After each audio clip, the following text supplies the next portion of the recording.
5, 4, 3, 2, 1. Ignição de motores. Decolagem. O programa aéreo está no horário. A resposta do veículo espacial é normal. O voo é tranquilo. Pouquíssimas turbulências.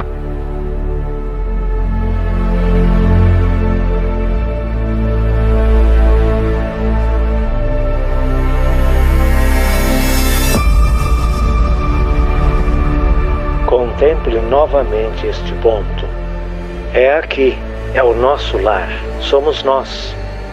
Nele, todos aqueles que você ama, que você conhece, que você já ouviu falar, cada jovem casal apaixonado, cada professor moralista, criadores e destruidores da civilização, todos os santos e pecadores da história da nossa espécie viveram ali, nesse grão de poeira suspenso num raio de sol. Talvez não exista maior comprovação da loucura das vaidades humanas do que esta distante imagem do nosso minúsculo mundo. Viaje no tempo para descobrir como os eventos da história do nosso mundo sugerem que não estamos sozinhos no universo e que o nosso pálido ponto azul tem um propósito.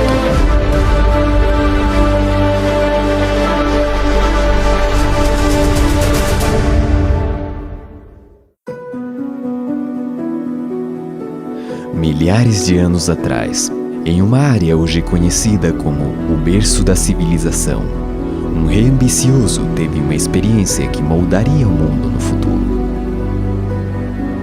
Babilônia foi a maior cidade da Terra e seu legado continua vivo.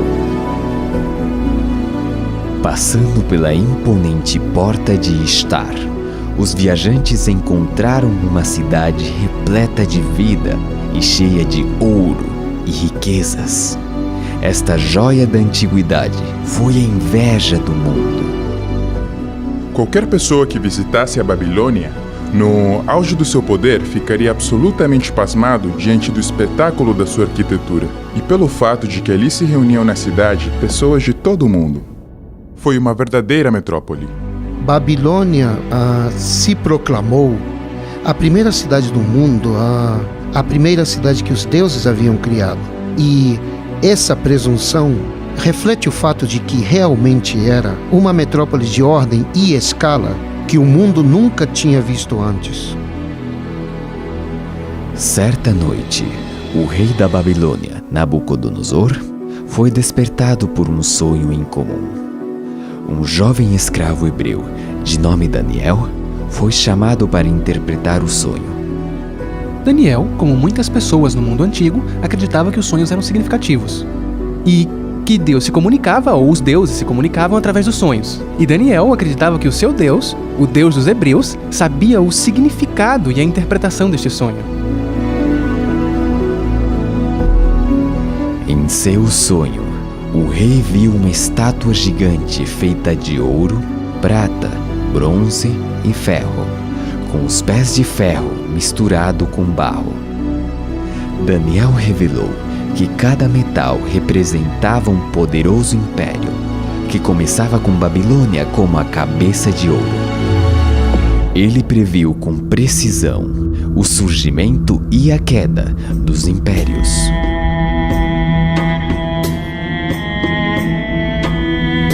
Mas que evidência há de que Daniel escreveu sobre estes eventos antes deles acontecerem? Os manuscritos do Mar Morto contêm seções do livro de Daniel e são datados do século II a.C. O historiador judeu Joséfo conta que os escritos de Daniel foram apresentados a Alexandre o Grande quando visitou Jerusalém no século IV a.C. E os estudiosos têm demonstrado que o aramaico usado no livro de Daniel se encaixa perfeitamente ao aramaico do VI século a.C. A primeira vez que ouvi falar sobre este sonho, devo admitir que estava cético. Me refiro a que É difícil acreditar que mais de 2000 anos de história humana foram antecipadamente relatadas num sonho de somente 150 palavras. E eu fui confrontado com a ideia de que ou estamos lidando com algo que poderia ser uma farsa, uma mentira, ou algo sobrenatural está em jogo. Daniel havia predito que um império representado pelo peito e braços de prata se levantaria para conquistar Babilônia. No auge do domínio babilônico, Daniel predisse que se levantaria um reino inferior.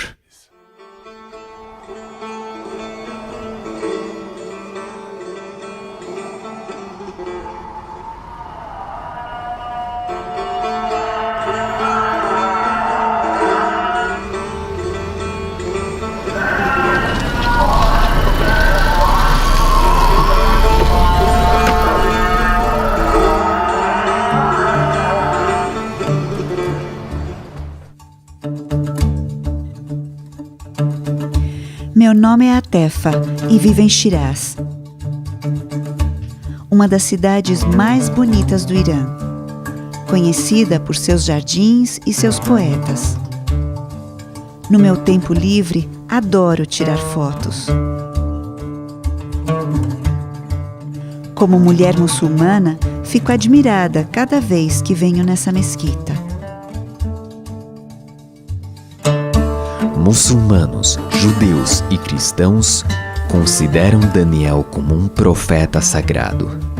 E mais de 2000 anos atrás, um conquistador se levantaria do leste para liderar uma luta contra o poderoso império de Babilônia.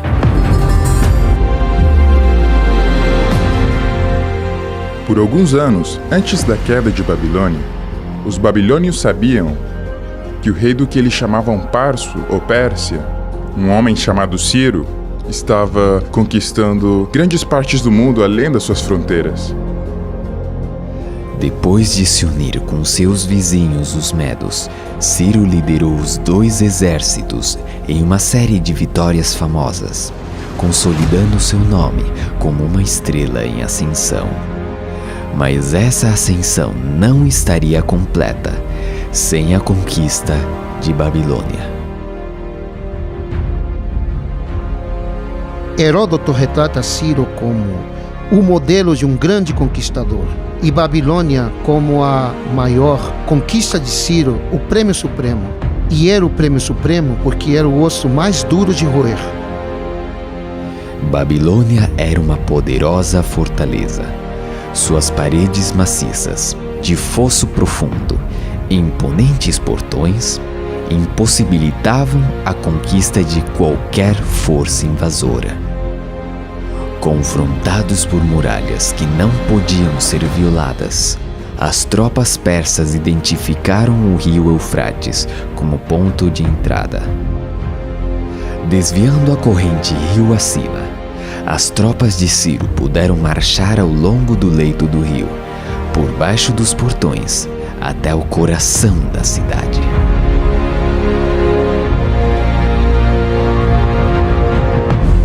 As muralhas de Babilônia pareciam inexpugnáveis a qualquer força invasora. E ainda assim, em um dos grandes mistérios da história, a cidade de Babilônia caiu em uma única noite nas mãos de Ciro. E só então, quando Ciro tomou Babilônia, é que o rei da Pérsia pôde se chamar de o rei do mundo. A conquista de Ciro lançou as bases para o Império Medo-Persa. Seus grandes complexos palacianos ainda podem ser vistos hoje. Quando percorro as ruínas dessas cidades antigas, sinto uma forte ligação com o passado.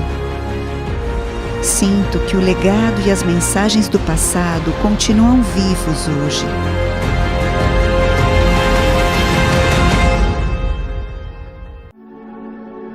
Depois de conquistar o que parecia ser o mundo inteiro, Ciro morreu em batalha. Sua tumba é um testemunho permanente do seu legado. Hoje, Ciro ainda é reconhecido como um dos maiores heróis do nosso país. O império que ele criou foi construído sobre a base do respeito pelos outros e um desejo de paz permanente. Eu acho que é algo que todos nós queremos.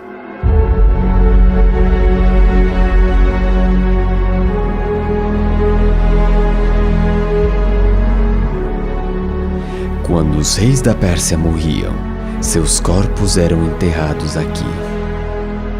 Sua altura significativa era um símbolo apropriado de seu domínio e força.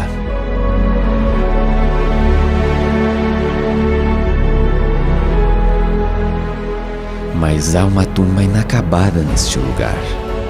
O último rei persa estava apenas começando o seu reinado, quando se deparou com um agente da profecia de Daniel. Um jovem e valente general das colinas da Macedônia havia posto seus olhos na Pérsia. O Império Medo-Persa havia conquistado Babilônia, tal como Daniel havia predito. Mas a seguinte predição de Daniel se refere ao surgimento de um terceiro império, um de bronze, que governaria sobre toda a terra.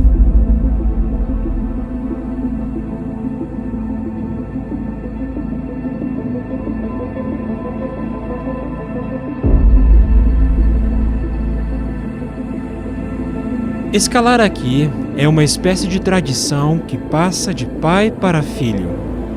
Temos rotas fáceis, com rochas pequenas, mas também temos as rochas grandes. A mais alta tem 250 metros. Sentimos medo ao escalar, mas é assim que se desfruta mais. Antes de subir, costumo respirar profundamente. É tranquilo lá em cima. Dá para sentir a solidão.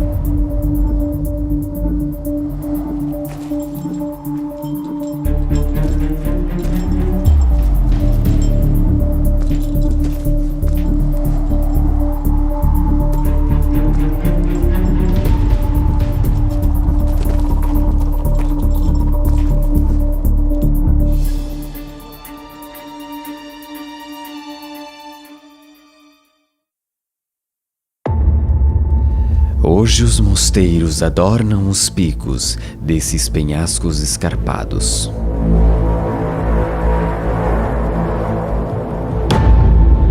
No século XIV, um monge solitário chamado Varlan escalou essas rochas íngremes para construir um mosteiro. Sob o olhar atento de um monge, existe uma pintura representando uma figura-chave da linha do tempo de Daniel: Alexandre o Grande.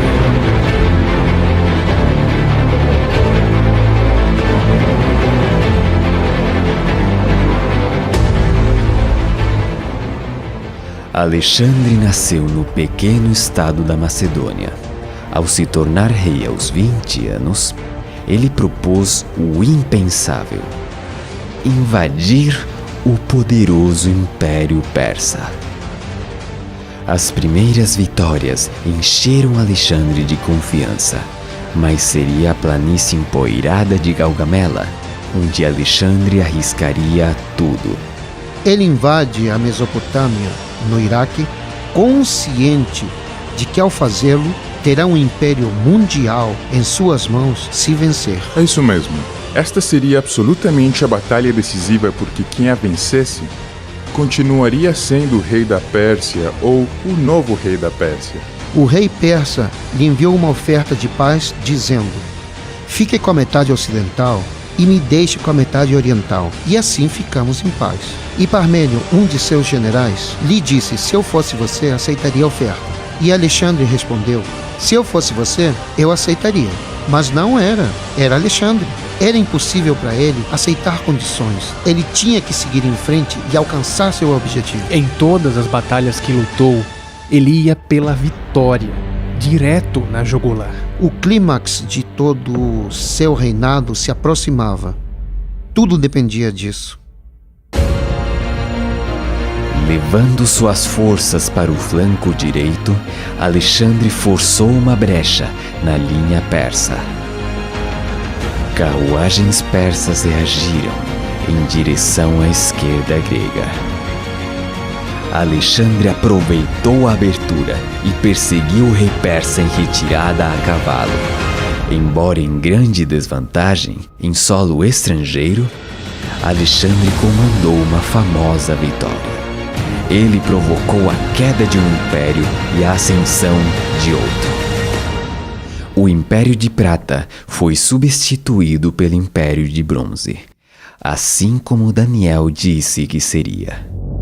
Em certo sentido, Alexandre era um oponente terrível, manchado de sangue, e não deveríamos romantizá-lo.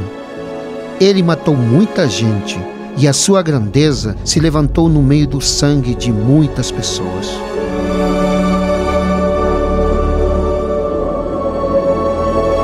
Alexandre se estabeleceria em Babilônia, no antigo palácio do rei Nabucodonosor. Mas ao refletir sobre suas conquistas, chorou, porque não havia mais terras para conquistar. Alexandre estava literalmente fazendo história. Ele marca a transição de uma era para outra. Sem a genialidade de Alexandre e sem a revolução militar que iniciou Felipe, seu pai, é perfeitamente possível imaginar um mundo onde o Império Persa ainda existisse. Em muitos sentidos, eu diria, assim como outros já disseram antes de mim, Alexandre Magno foi a sua própria maior criação. Seu império grego havia conquistado o mundo então conhecido com assombrosa velocidade. Um homem cumpriu a profecia de Daniel. Daniel previu que um quarto império tomaria o poder global. Finalmente haverá um quarto reino, forte como o ferro. E assim como o ferro despedaça tudo, também ele destruirá e quebrará todos os outros. Localizada no coração do mar Mediterrâneo, é uma cidade que passou da escuridão a se tornar o centro de um império global. Roma, Caput Mundi, capital do mundo.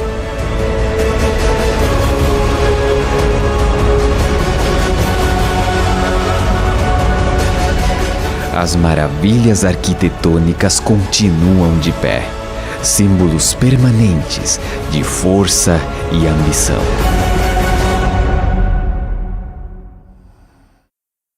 Durante mais de 20 anos, Adriano Morabito estudou os alicerces do Império Romano, profundamente escondidos abaixo do solo.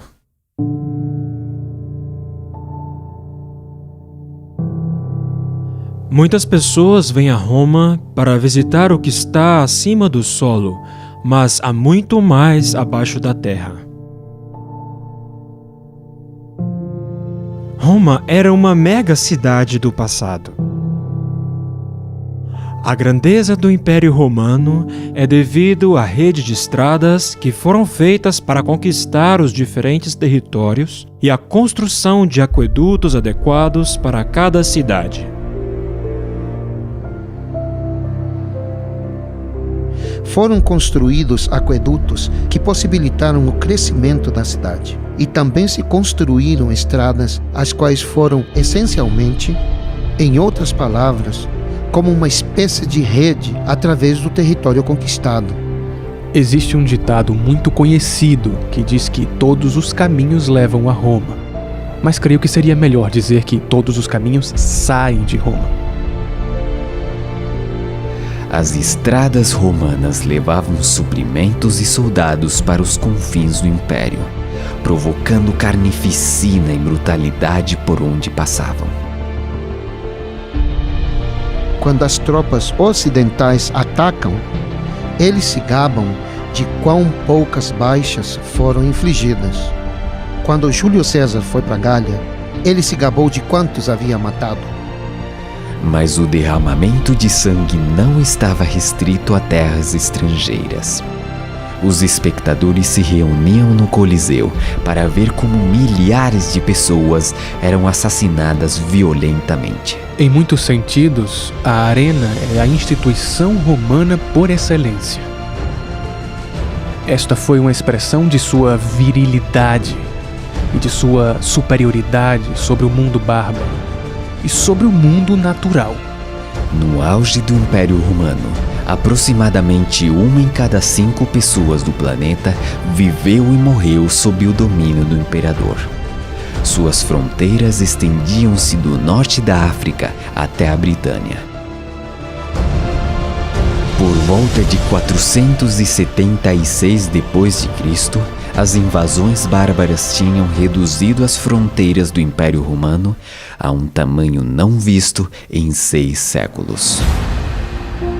Havia predadores nas fronteiras.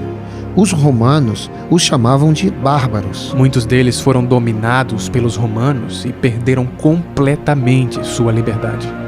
E obviamente se ressentiram e odiaram isso. Eles foram capazes de reagir e tomar posse de vastos territórios do Império Romano.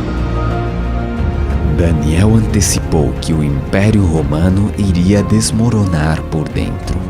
E quanto ao que viste dos pés e dos dedos, em parte de barro, em parte de ferro, o reino será dividido, por uma parte forte e por outra frágil. As tribos bárbaras dividiram o Império Romano, e essas novas nações estabeleceriam as bases para a futura Europa. Para os europeus, Roma era o fantasma que não desapareceria. E quando o imponente governo dos Césares desmoronou, havia pessoas que queriam restaurá-lo. De certa forma, poderíamos argumentar que o Império Romano nunca caiu realmente. E que nós, como europeus modernos, somos apenas os romanos atuais. A próxima predição de Daniel era que os reis e rainhas europeus procurariam reparar o império dividido por meio de alianças matrimoniais. Quanto ao que viste do ferro misturado com barro de lodo, misturar-se-ão mediante casamento, mas não se ligarão um ao outro, assim como o ferro não se mistura com o barro. À medida que o século XX se aproximava, muitos dos poderes políticos da Europa estavam vinculados por alianças matrimoniais. Mas as disputas familiares arrastariam a Europa através de 2 guerras mundiais. Milhões pereceriam à medida que líderes ambiciosos procurassem ressuscitar um império europeu.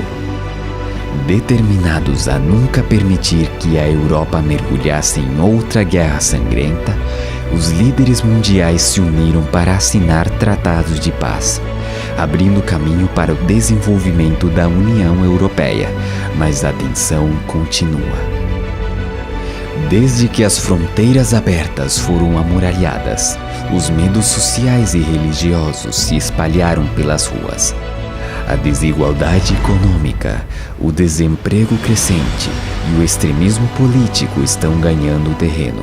Está claro, o ferro e o barro não se misturam. O sonho de Daniel contém 7 elementos proféticos: Babilônia, Medopérsia, Medopérsia, Grécia, Grécia, Roma, etc. E desses 7 elementos proféticos, 6 deles já aconteceram. Agora basta a força da lógica e das probabilidades que sugerem que, se 6 dos 7 elementos proféticos já ocorreram, é muito provável que o 7º também ocorra. Daniel predisse que o ouro da Babilônia passaria em mãos de outro. Que o império de Ciro chegaria ao fim.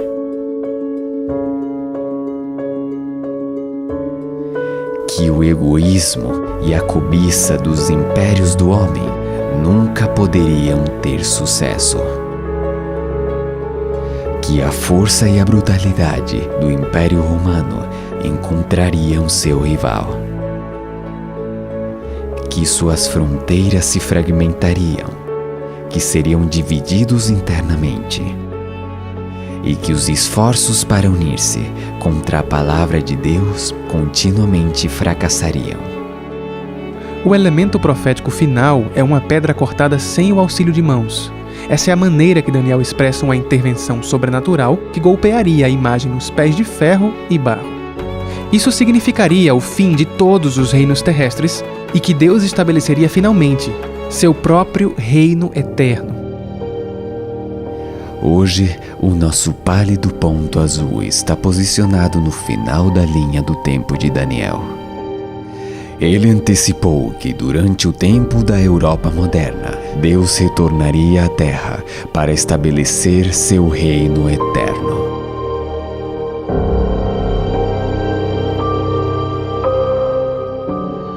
A Terra é um palco muito pequeno em uma imensa arena cósmica.